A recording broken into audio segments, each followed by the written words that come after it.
আজকের ভিডিওতে আমরা ঘুরে দেখব হুগলি জেলার ব্যান্ডেল শহরের কিছু ফেমাস দর্শনীয় স্থান।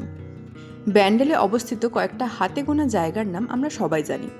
আজকের ভিডিওতে আমরা দেখব সেই চেনা জায়গা আর বেশ কিছু অচেনা জায়গা। সো আজকের এই ভিডিও থেকে তোমরা ওয়ান ডে ট্রিপের একটা প্ল্যান খুব সহজেই করে নিতে পারবে। Everyone, this is Parmita. Welcome back to my channel.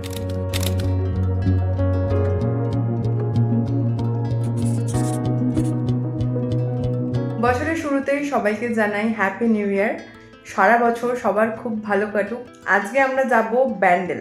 তো ব্যান্ডেলের কয়েকটা ট্যুরিস্ট স্পট রয়েছে বেশ সুন্দর সুন্দর, সেটা নিশ্চয়ই অনেকেই জানো। তো সেই জায়গাগুলো আজকে আমরা এক্সপ্লোর করব। প্রত্যেকটা জায়গা টোটাল 6টা স্পট আজকে আমরা ঘুরে দেখব। বাট সেগুলো কি কি আর তোমরা কিভাবে যেতে পারো বা কেমন কি খরচ পড়বে না পড়বে সব কিছু আজকে ভিডিওতে থাকছে। তো ভিডিওটা মিস না করে পুরোটা দেখতে থাকো। প্রথমেই জানিয়ে রাখি কিভাবে তোমরা ব্যান্ডেল জাংশনে পৌঁছাবে। হাওড়া থেকে তোমরা ব্যান্ডেল লোকাল বা বর্ধমান লোকাল ধরে নিতে পারো, বা চাইলে তোমরা অন্য কোনো লোকাল ধরতে পারো যেটা ব্যান্ডেল হয়ে যায়। সেই লোকালে করে আমরা প্রথমে চলে যাব ব্যান্ডেল স্টেশনে। হাওড়া থেকে ব্যান্ডেল পৌঁছাতে তোমাদের সময় লাগবে 1 ঘন্টা মতো। আর শুধু হাওড়া থেকেই নয়, শিয়ালদা থেকেও রয়েছে ব্যান্ডেল যাওয়ার বিভিন্ন ট্রেন। তো সেই ট্রেনে করেও তোমরা পৌঁছে যেতে পারো ব্যান্ডেল স্টেশনে। সো আমরা পৌঁছেই গেছি ব্যান্ডেল জাংশনে। ট্রেন থেকে নেমে ঠিক বাঁ দিকেই তোমরা দেখতে পাবে এরকম একটা রাস্তা, সিঁড়ি করা রয়েছে। সেই সিঁড়ি দিয়ে আমরা নেমে যাব, আর নেমে গেলেই পেয়ে যাব এরকম একটা নিচে দিয়ে রাস্তা। সেই রাস্তা ধরে সোজা হেঁটে বেরোলেই আমরা স্টেশনের বাইরে বেরিয়ে যেতে পারবো। চলে এসেছি ব্যান্ডেল স্টেশনের একদম বাইরে। আর এখান থেকে আমরা করে নেব অটো। তোমরা স্টেশন থেকে বেরিয়েই দেখতে পারবে যে অটো স্ট্যান্ড রয়েছে। সেই অটো স্ট্যান্ডে প্রচুর অটো দাঁড়িয়ে রয়েছে তোমাদেরকে নিয়ে যাওয়ার জন্য। তো তোমরা তাদের সাথে কথা বলে অটো বুক করে নেবে। আমি সেই ডিটেলসে পরে আসছি। অটো ছাড়াও এখানে টোটোর ব্যবস্থা রয়েছে। তোমরা যারা চাও টোটো করে ঘুরতে তারা টোটো বুক করতে পারো, তবে অটো করে গেলে টাইম কিন্তু অনেকটা সেফ হবে। তো আমরা ওখান থেকে একটা অটো বুক করে নিয়েছিলাম আমাদের আজকের স্পটগুলো ঘুরে দেখার জন্য। তোমরা যারা 1জন বা 2জন আসবে ভাবছো, তারাও কিন্তু শেয়ারে এখান থেকে অটো বা টোটো ভাড়া করতে পারো। তো আজকের আমাদের ফার্স্ট ডেস্টিনেশন হচ্ছে লাহিড়ী বাবার আশ্রম। তো পরপর আমরা টোটাল আজকে 6টা স্পট ঘুরে দেখবো। তো ফার্স্টে যে যাচ্ছি লাহিড়ী বাবার আশ্রম। এটা মোটামুটি কতক্ষণ লাগে স্টেশন থেকে? 15 থেকে 18 মিনিট লাগবে এই স্পটটা যেতে। তো এখান থেকে জানলাম মোটামুটি যে 12টা 15 নাগাদ মন্দির বন্ধ হয়ে যায়, আর ভোগ খাওয়ারও ব্যবস্থা আছে। আমি বাকি ডিটেলসটা ওখানে গিয়ে বলছি। তো আমরা পৌঁছে গেছি আজকের আমাদের ফার্স্ট স্পটে। এখানে রয়েছে একটা বড় মাঠ যেখানে পার্কিংয়ের ব্যবস্থা রয়েছে। টোটো করে গেলে সেই টোটো এখানে রাখতে পারবে, এবং 4 হুইলারে গেলে সেটাও এখানে রাখার ব্যবস্থা রয়েছে। তো এখানে আমরা পার্কিং করে দেন আমরা যাব মন্দিরের দিকে। মন্দিরে ঢোকার ঠিক বাঁ দিকে একটা জায়গা রয়েছে, এখানে পিকনিক স্পট রয়েছে একটা। তোমরা চাইলে একদিনের জন্য এই স্পটটা বুকিং করে এখানে পিকনিকও করতে পারো। তো আমরা চলে যাব সোজা আশ্রমের মেন গেটের দিকে। এই হলো আশ্রমের মেন গেট। আর ভিতরটা ঠিক এরকম, প্রচুর গাছ দিয়ে সাজানো।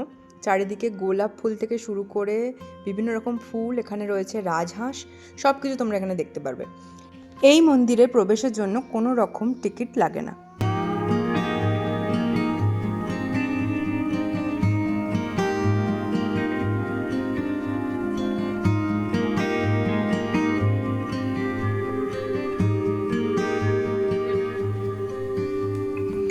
তো কিছুটা হেঁটে আসার পর এখানে রয়েছে জুতো রাখার জায়গা।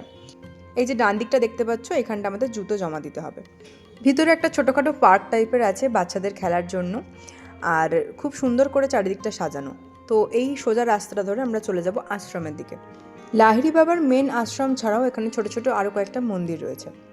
আর এই মন্দিরটার টাইমিং হচ্ছে সকাল 10টা থেকে দুপুর 12টা 15 অবধি, আর তারপর আবার বিকেল 4টে থেকে সন্ধ্যে 6টা অবধি। আর এই হলো সেই লাহিড়ী বাবার আশ্রম। আর মন্দিরে ঢোকার আগে রয়েছে পা ধোয়ার ব্যবস্থা, সেখানে আমরা পা ধুয়ে তারপর মন্দিরে প্রবেশ করতে পারবো।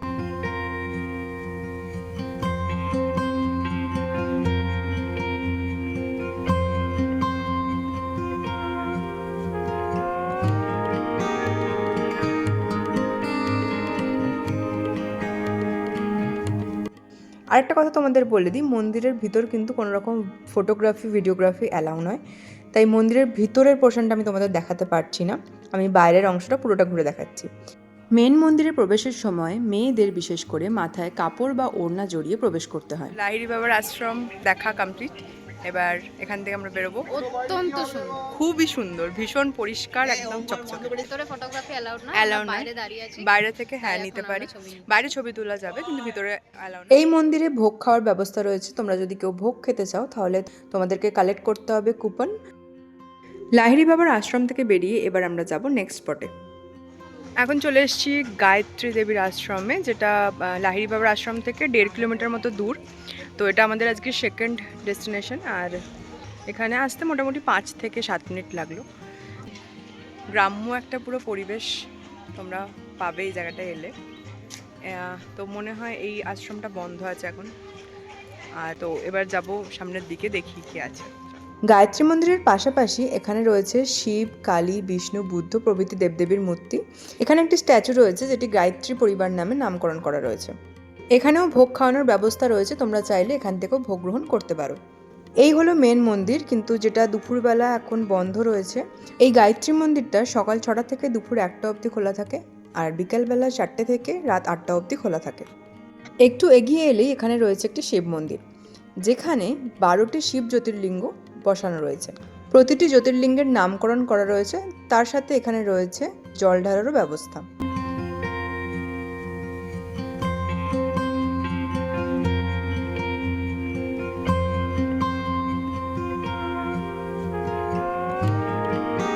দুই পাশে রয়েছে 6টি করে জ্যোতির্লিঙ্গ, আর মাঝখানে রয়েছে মহাকালের একটি মূর্তি।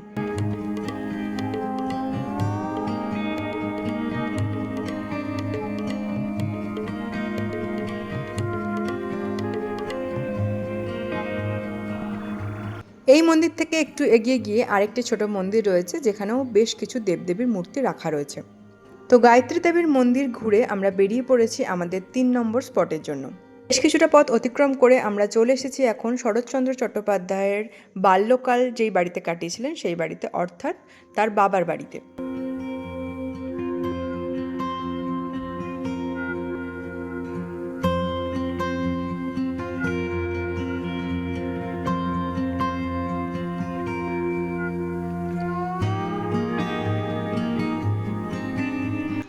সো এখন আমরা আছি শরৎচন্দ্রের বাড়িতে।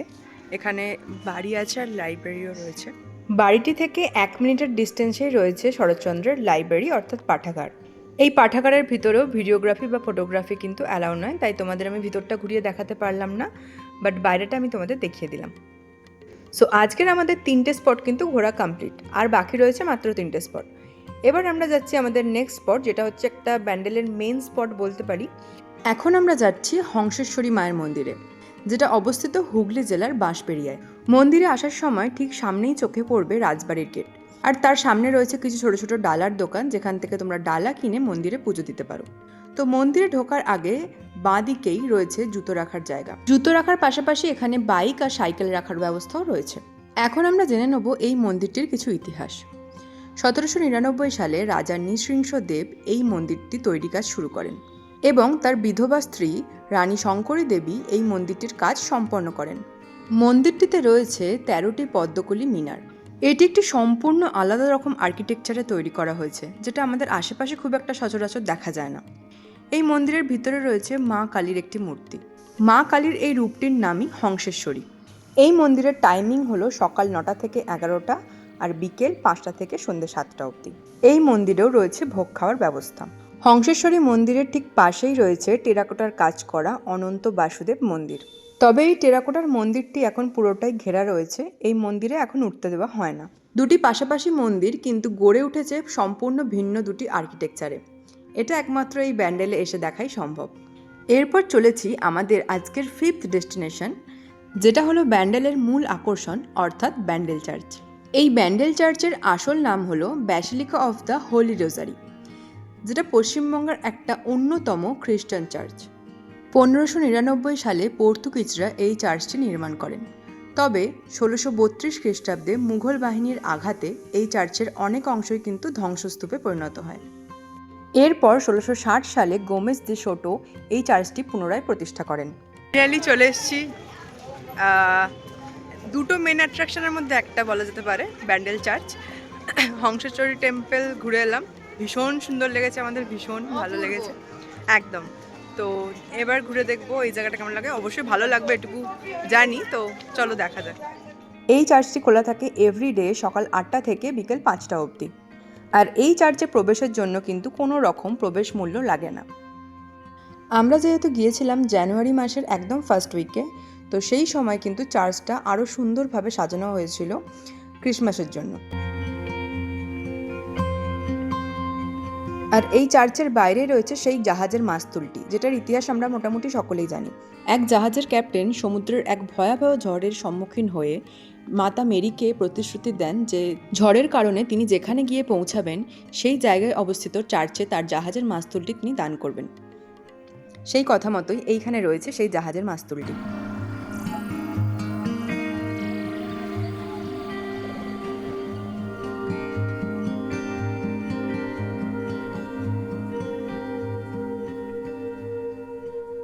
চার্চের ভিতরে ফটোগ্রাফি বা ভিডিওগ্রাফির অ্যালাউ থাকে না নর্মালি, তো এখানেও সেই মতো ছিল না। তো আমি তোমাদের বাইরেটা পুরোটা ঘুরে দেখালাম।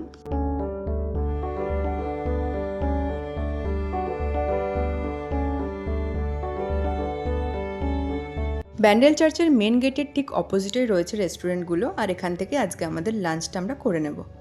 তোমরাও চাইলে এখানে এসে লাঞ্চ করতে পারো।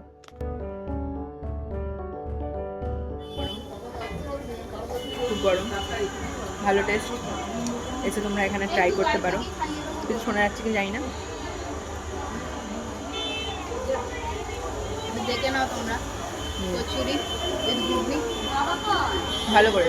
তোমাদের জানিয়ে রাখি, তোমরা যে এই ব্যান্ডেলে আসবে তার জন্য তোমাদের কেমন কি খরচ হতে পারে। তো ব্যান্ডেল স্টেশনের বাইরে থেকে আমরা অটো নিয়ে নিয়েছিলাম। তো অটোতে তোমরা 5 থেকে 6 জন পর্যন্ত যেতে পারো। আর তাতে অটোর ভাড়া পড়ে, মানে ওনারা প্রথমে বলেন যে 1000 থেকে 1200 টাকার মতো চার্জ করেন। তো সেটা তোমরা বার্গেনিং করে কিন্তু কমাতে পারো। টোটোতে খরচটা কিন্তু অটোর থেকে কম হয়। আর তোমরা যদি চাও তোমরা শেয়ারেও গাড়ি বুক করতে পারো, সেক্ষেত্রে খরচ আরও কমে যাবে। ব্যান্ডেল চার্চের পর আমরা এবার ঘুরে দেখব হুগলির আরও একটি অন্যতম জনপ্রিয় স্থান, হুগলির ইমামবাড়া। এই জায়গাটা যেমন ইন্টারেস্টিং আর এর পিছনে থাকা ইতিহাসটাও ঠিক তেমনই ইন্টারেস্টিং। 1841 সালে হাজি মোহাম্মদ মহসিন এই জায়গাটি বানাতে শুরু করেন, আর কাজ শেষ হয়েছিল 1861 সালে। অর্থাৎ এই ইমামবাড়াটা তৈরি করতে সময় লেগেছিল প্রায় 20 বছর। ইমামবাড়াটির বাইরে থেকে শুরু করে ভিতর পর্যন্ত পুরোটাই তৈরি নিখুঁত কাজ দিয়ে। ইমামবাড়ার এই প্রবেশদ্বারটি 160টি খিলানযুক্ত এবং বহু কোণ বিশিষ্ট। এই ইমামবাড়ায় ঢোকার জন্য প্রবেশ মূল্য মাত্র 20 টাকা পার পার্সন। এই ইমামবাড়াটি খোলা থাকে সকাল 8টা থেকে সন্ধে 6টা অবধি। আমরা যখন গিয়েছিলাম সেই সময় অলরেডি এই ইমামবাড়া পুনর্নির্মাণের কাজ চলছিল। পুরো ইমামবাড়ার ভিতরে সাজসজ্জা করা হয়েছে মার্বেল, কুরআনের ক্যালিগ্রাফি এবং বেলজিয়াম গ্লাস দিয়ে। এই ইমামবাড়ার আর্কিটেকচার এতটাই নিখুঁত আর এতটাই সুন্দর, যে কেউ এখানে এসে এই জায়গাটার প্রেমে পড়ে যাবে।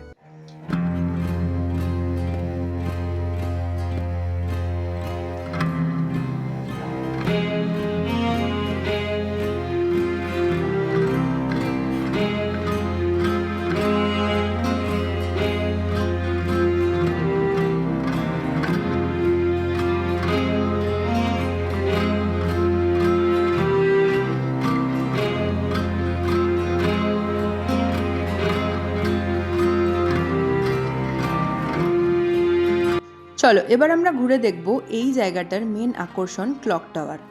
মহিলা এবং পুরুষদের জন্য দুটো আলাদা আলাদা রাস্তা রয়েছে ওপরে যাওয়ার। টোটাল 152খানা সিঁড়ি ক্রস করলেই তবেই আমরা পৌঁছাতে পারবো একদম ক্লক টাওয়ারের ওপরে। এখন আমরা দাঁড়িয়ে আছি ঘন্টা ঘরের সামনে। এই যে ভিতরে রয়েছে বিশাল ঘড়িটা, এই ঘড়িটি সপ্তাহে একদিন দম দিতে হয়। দম দেওয়ার চাবিটির ওজন প্রায় 20 কেজি, আর সেটা চালাতে লাগে 2 জন। এখন আমরা পৌঁছে গেছি এই ক্লক টাওয়ারের একদম ওপরে, আর এই ওপর থেকে ভিউটা ঠিক এরকম।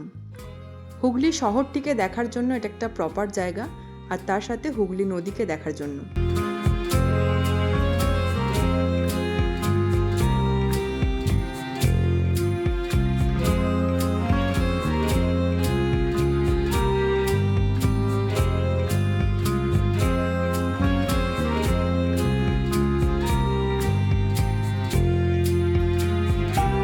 ইমামবাড়া থেকে বেরিয়ে আবার আমরা সেই একই অটো করে পৌঁছে যাব স্টেশনের দিকে। তো তোমরাও যেই অটো বা টোটো ভাড়া করবে সেও তোমাদের একদম স্টেশন থেকে নিয়ে গিয়ে আবার স্টেশনেই তোমাদেরকে পৌঁছে দেবে। সো এই ছিল আজকের ভিডিও। আমি পুরো ডিটেলস আজকের ভিডিওতে শেয়ার করেছি, টাইমিং থেকে শুরু করে কীভাবে তোমরা যাবে, কোন কোন জায়গাগুলো আগে কভার করবে, সব কিছু ডিটেলস আজকের ভিডিওতে আমি দিয়ে দিয়েছি। একদিনের ট্যুরের জন্য একটা বেস্ট স্পট হচ্ছে ব্যান্ডেল। তো যারা যাওনি অবশ্যই একবার ঘুরে এসো আমি বলবো, আর যারা গেছো তারাও এবছর আরেকবার ঘুরে এসো, খুবই ভালো লাগবে। সমস্ত ডিটেলসটাই শেয়ার করেছি আজকের ভিডিওতে। ভিডিওটা কেমন লাগলো অবশ্যই কমেন্ট করে জানিও। ভিডিওটা ভালো লাগলে একটা লাইক করে দিও, নিজেদের ফ্রেন্ডস অ্যান্ড ফ্যামিলির সাথে ভিডিওটা শেয়ার করো, আর আমার চ্যানেল যারা নতুন চ্যানেলকে সাবস্ক্রাইব করে দিও, পাশে থেকে বেল আইকনটা অন করে দিও যাতে তোমরা অল নোটিফিকেশন টাইমলি পেয়ে যাও। তো এই আরেকটা কথা বলে রাখি, তো যারা যারা এতদিন ধরে আমাকে সাপোর্ট করে আসছো সবাইকে অসংখ্য ধন্যবাদ। এই নতুন বছরে মানে 2026-এও তোমরা এইভাবে আমাকে সাপোর্ট করো যাতে তোমাদের জন্য আরও নতুন নতুন ভিডিও আনতে পারি, তোমাদেরকে নতুন নতুন জায়গার খোঁজ দিতে পারি। তোমরা যদি আমাকে এভাবে সাপোর্ট করতে থাকো আশা করছি আরও বেশি বেশি আরও নতুন নতুন জায়গার ভিডিও আমি তোমাদের সাথে শেয়ার করতে পারবো। তো আজকের ভিডিও এতটাই, দেখা হচ্ছে নেক্সট ভিডিওতে। আজকের মতো টাটা।